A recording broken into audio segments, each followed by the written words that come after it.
When Alzheimer's began erasing 65-year-old Walter's memory, he turned to an experimental treatment as a last hope. The treatment restored his memory, but also gave him the ability to read other people's minds. Now he could hear the dark secrets inside his wife's and children's heads. Sometimes it's better not to remember some things. Walter Johnson stared at the MRI images displayed on Dr. Harrison's computer screen. The dark patches spreading across his brain looked like ink spilled across his consciousness, staining everything he'd ever known or loved. "The progression is faster than we initially thought, Mr. Johnson," Dr. Harrison said, his voice clinically detached. "Early-onset Alzheimer's can be particularly aggressive." Walter nodded, his mind still processing the information with the analytical precision he'd developed over 40 years of teaching literature at Pinewood High School. "How long before He couldn't finish the sentence. "It varies, Doctor," Harrison replied, removing his glasses. "But given the rate of cognitive decline we're seeing, I'd estimate 2 to 3 years before severe impairment. Of course, the memory issues you're already experiencing will gradually worsen." Eleanor, Walter's wife of 42 years, reached for his hand. Her fingers were warm against his suddenly cold skin. "There must be something we can do," she said, her voice steady despite the fear Walter could see in her eyes. Dr. Harrison hesitated, then opened a drawer and pulled out a brochure. "There is one option, but I must emphasize it's highly experimental. Dr. Aisha Patel at the Neuroscience Research Institute is running a clinical trial using targeted nanoparticles combined with genetic therapy. It's shown promising results in slowing, sometimes even reversing, neural degeneration in early trials." Walter took the brochure, the glossy paper slipping between his fingers. "What are the risks?" "Unknown," Dr. Harrison admitted. "That's the nature of experimental treatments. There have been reports of severe headaches, sleep disturbances, even temporary hallucinations. But for patients in your position, Mr. Johnson, ... The unspoken words hung in the air. For patients already losing themselves, what did they have to lose? "Dad, I really think you should consider it," Sarah said a week later, setting a cup of tea in front of Walter. His daughter had always been the practical one, approaching problems with the same methodical determination that had made her a successful corporate lawyer. "Michael and I have been researching Dr. Patel's work. Her results are impressive." Walter sipped his tea, noting with frustration that he couldn't remember if he took his blood pressure medication that morning. Had Eleanor reminded him? He couldn't recall. "I don't want to be a guinea pig, Sarah," he said, his voice sharper than intended. Michael, his son, looked up from his laptop. "The alternative isn't great either, Dad. We've all seen what this disease does." Walter had seen it too. His own father had disappeared piece by piece, memory by memory, until the brilliant engineer who had taught him to build model airplanes couldn't recognize his own son. The thought of Eleanor feeding him, bathing him, while he stared at her with vacant eyes, it was unbearable. "I'll think about it," Walter conceded. Later that night, as Eleanor slept beside him, Walter found himself in his study, surrounded by the books that had defined his life. Shakespeare, Dickens, Austen, Morrison, voices that had shaped his understanding of humanity. He ran his fingers along the spines, wondering how long before he wouldn't remember their stories or the joy he'd felt sharing them with generations of students. On his desk sat a framed photo from his retirement party 2 years ago. Smiling students surrounded him, many now adults with children of their own. Would there come a day when he wouldn't recognize their faces, when he wouldn't remember the lessons he'd taught or the minds he'd helped shape? Walter picked up Dr. Patel's brochure and made his decision. The Neuroscience Research Institute was a gleaming complex of glass and steel, a monument to humanity's quest to understand its most complex organ. Dr. Aisha Patel was younger than Walter had expected, perhaps in her early 40s, with keen eyes that missed nothing and a confidence that came from brilliance rather than arrogance. "The treatment combines 2 approaches," she explained after Walter had signed the necessary forms. "First, genetically modified nanoparticles that can cross the blood-brain barrier and target the amyloid plaques characteristic of Alzheimer's. Second, a novel gene therapy designed to stimulate neurogenesis, essentially helping your brain create new neural pathways. "And this has worked in other patients?" Eleanor asked, squeezing Walter's hand. "We've seen remarkable improvements in cognitive function and memory retention in 68% of our subjects," Dr. Patel replied. "Of course, each case is unique." Walter nodded. "When do we start?" "Immediately, if you're ready. The treatment consists of weekly infusions over a 3-month period, followed by monthly monitoring. We'll conduct cognitive assessments throughout to track your progress." As the nurse prepared his arm for the first infusion, Walter watched the clear liquid drip into the IV tube. It looked so ordinary, this substance that promised to preserve his identity, his memories, his self. He closed his eyes as the fluid entered his veins, carrying with it microscopic particles that would journey to his brain and begin their work. He had no way of knowing that these particles would not only fight his disease, but fundamentally alter his perception of reality. The first 2 weeks of treatment brought exactly the side effects Dr. Patel had warned about. Walter experienced blinding headaches that left him bedridden, vivid dreams that blurred the line between sleep and wakefulness, and moments of confusion where past and present merged into a disorienting tapestry. "This is normal, Doctor," Patel assured him during his checkup. "Your brain is essentially rewiring itself. These symptoms typically subside as the treatment progresses." By the 3rd week, the headaches had indeed diminished, but Walter began experiencing something Dr. Patel hadn't mentioned. It started subtly, a strange doubling of conversations, as if he could hear an echo of what people were saying before they spoke. At first, he dismissed it as another hallucination. Then, one morning at breakfast, Eleanor asked, "How are you feeling today?" Before she even finished her question, Walter heard clear as day. "If he's not better soon, we might need to consider full-time care. I can't handle this much longer." He stared at his wife, shocked. "What did you just say about full-time care?" Eleanor's fork clattered against her plate. "I didn't say anything about that." "But I heard you," Walter insisted. "You said you can't handle this much longer." The color drained from Eleanor's face. "Walter, I didn't say that. I thought it, but I didn't say it aloud." They stared at each other across the breakfast table, the realization dawning on both of them simultaneously. Walter had heard his wife's thoughts, not her words. "This is fascinating," Dr. Patel said when Walter described the incident during his next appointment. She conducted a series of tests measuring his brain activity while he attempted to hear her thoughts. "I can't explain it," she admitted. "The nanoparticles are designed to target specific neural pathways associated with memory formation and retention. There's no mechanism by which they should enable telepathy." She said the last word hesitantly, as if reluctant to use such an unscientific term. "But it's happening," Walter said, "and it's getting stronger. Yesterday I could hear our neighbor's thoughts from across the street." Dr. Patel studied him carefully. "We should suspend the treatment until we understand what's happening." "No," Walter said firmly. "My memory is improving. For the first time in months, I feel like myself again. I'm remembering names, faces, conversations, things I thought were lost forever. But these unexpected effects are a price I'm willing to pay." Against her better judgment, Dr. Patel agreed to continue the treatment, with additional monitoring. What she didn't tell Walter was that she had already informed her military sponsors about this unexpected development. They were very interested in the possibility of enhanced cognitive abilities. At first, Walter viewed his new ability as a fascinating curiosity, even a gift. He could hear the cashier at the grocery store worrying about making rent. He could sense his neighbor's concern about his undiagnosed stomach pain. It gave him a new perspective on humanity, the constant current of fears, hopes, and insecurities running beneath everyday interactions.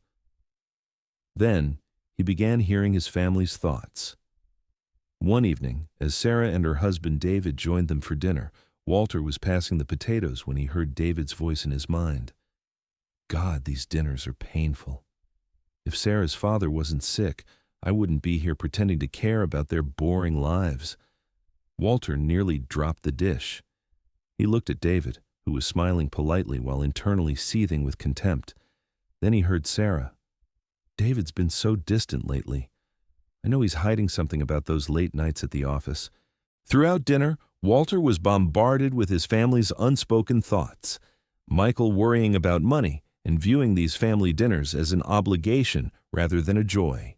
Sarah suspicious of her husband and resentful of her brother's perceived favoritism.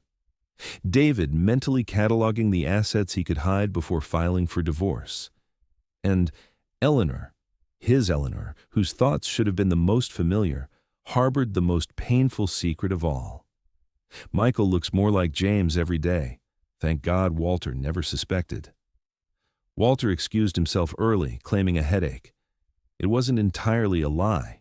The cacophony of unspoken thoughts was physically painful, but more excruciating was the realization that his family, the people he loved most in the world, were strangers to him. The comfort and security he'd felt in their presence had been built on a foundation of half-truths and unspoken resentments. "The ability appears to be strengthening," Dr. Patel noted during his next assessment. "You're not just picking up surface thoughts anymore. You're accessing deeper cognitive layers, memories, long-held beliefs, even repressed thoughts." Walter nodded numbly. In the past week, he'd learned more about his loved ones than in decades of marriage and parenthood. He'd discovered Eleanor's affair from before Michael was born. He'd learned that Sarah's husband was embezzling from his company and planning to flee the country. He'd heard Michael's resentment at feeling obligated to care for his aging parents when he wanted to move abroad. "Can you make it stop?" he asked. Dr. Patel hesitated. "We could try reducing the dosage, but that might affect the memory benefits you've been experiencing. It's possible that as your brain adjusts to the treatment, these side effects might diminish naturally." But Walter knew she didn't believe that. In fact, he could hear her excitement about the military applications of his condition, the potential for enhanced interrogation techniques, covert intelligence gathering, thoughts she kept carefully hidden behind her professional demeanor. "I need time to think," he said. That night, Walter sat alone in his study, the voices of others' thoughts mercifully absent for the moment. He opened his journal, a habit he'd maintained for decades, and began to write, organizing his thoughts the way he'd always done when faced with a difficult decision. On one page, he listed what he knew. The treatment was working for his Alzheimer's. His memory was clearer than it had been in years. The telepathic ability was growing stronger and more intrusive. His family harbored secrets that were painful to know. Dr. Patel and her military backers wanted to study his condition for potential weaponization. On the facing page, he wrote his options. Continue treatment, retain his memory, but live with the burden of others' secrets. Discontinue treatment, lose his memory over time, but return to the comfort of ignorance. Find a middle path. Continue treatment, but find a way to control or block the telepathic effects. Walter stared at the pages, the weight of his decision hanging heavy in the quiet room. Was memory worth the price of disillusionment? Was identity worth the loss of peace? A soft knock interrupted his thoughts. Eleanor stood in the doorway, her face etched with concern. "May I come in?" she asked. Walter nodded, closing his journal.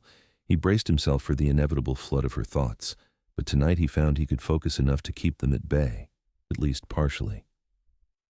Eleanor sat across from him, her hands folded in her lap. "There's something I need to tell you," she said. "Something I should have told you many years ago." "About James," Walter said quietly. Eleanor's eyes widened. "You know?" "How long have you?" "Recently," Walter admitted. "The treatment has had unexpected effects." Eleanor's lips parted in surprise, then understanding dawned on her face. "You can hear my thoughts, can't you?" "That's how you knew about the care facility." "About James." Walter nodded, unable to meet her eyes. "Oh, Walter," Eleanor whispered. "The things you must have heard, not just from me, but from everyone." "It's been educational," Walter said, attempting a weak smile. Eleanor reached across the desk and took his hands in hers. "Then you know everything, about James, about Michael. But do you know why I never told you?" Walter shook his head. "Because it didn't matter," Eleanor said firmly.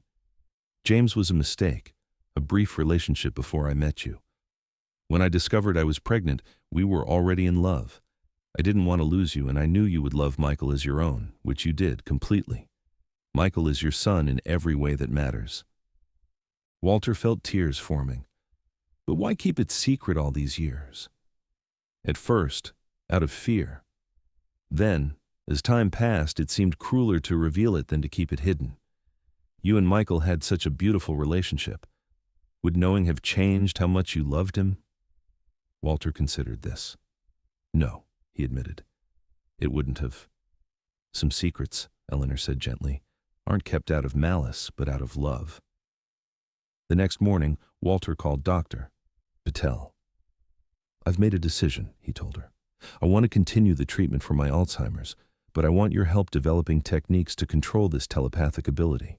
Not to enhance it for your military friends, but to manage it so I can live a normal life." There was a long pause on the other end of the line. "The sponsors won't be pleased," she finally said. "I'm not interested in becoming a weapon doctor."